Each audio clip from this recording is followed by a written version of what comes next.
Hello friends, welcome to yet another session of Capsule Learning.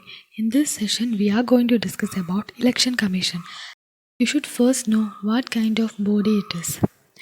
So, Election Commission is a constitutional body. It is mentioned in our constitution and it is a permanent and an independent body also.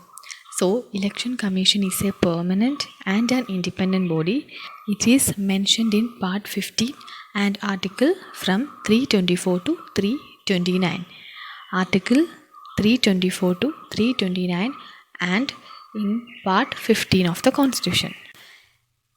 Election Commission is authorized to conduct the election of Parliament, State Legislature, President and Vice President. So, Election Commission is made to conduct the election of Parliament, State Legislature, President and Vice President.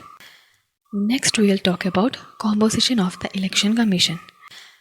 Composition of Election Commission is determined by President. Time to time, President fixes the composition of the Election Commission. As of now, Election Commission is a 3-member body, 1 Chief Election Commissioner and 2 Election Commissioners, appointed by the President himself. And an interesting fact is that the Chief Election Commissioner and the 2 other Election Commissioners have equal powers. Okay, there is no difference in their powers. They have equal powers and they receive equal salary, allowances, etc. and are similar to the judge of the Supreme Court. So, as I mentioned, they have equal powers. So, if any dispute arises between them, that matter is decided by the commission by majority because all of them have equal powers.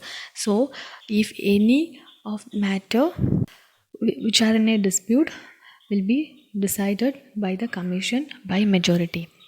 And next important aspect is the tenure of the Election Commission. So, they hold the office for a term of 6 years or until they attain the age of 65 years, whichever is earlier. So, they hold the office for a term of 6 years or 65 years, whichever is earlier.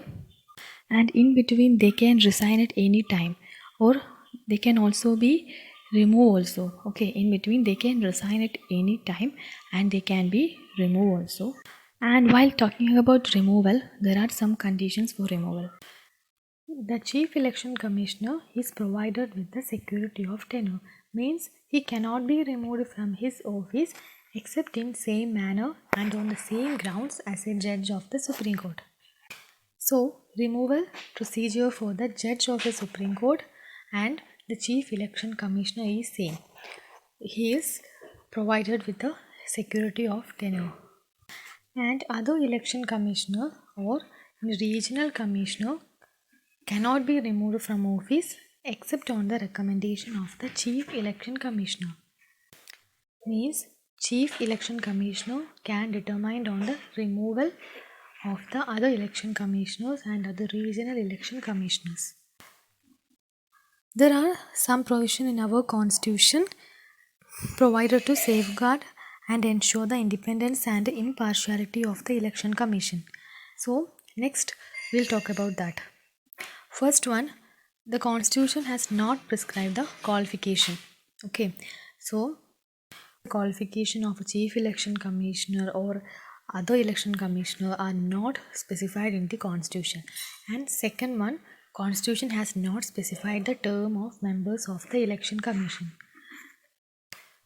Earlier, we mentioned that Chief Election Commissioners and other election commissioners hold office for a term of 6 years or until they attain the age of 65 years, but the Constitution has not specified the term of the members. Okay. Next, third one, Constitution has not debarred the retiring election commissioners from any further appointment. Means the Chief Election Commissioners and other election commissioners, they can be reappointed by the government so they can work further. So this is all about Election Commission. Thank you.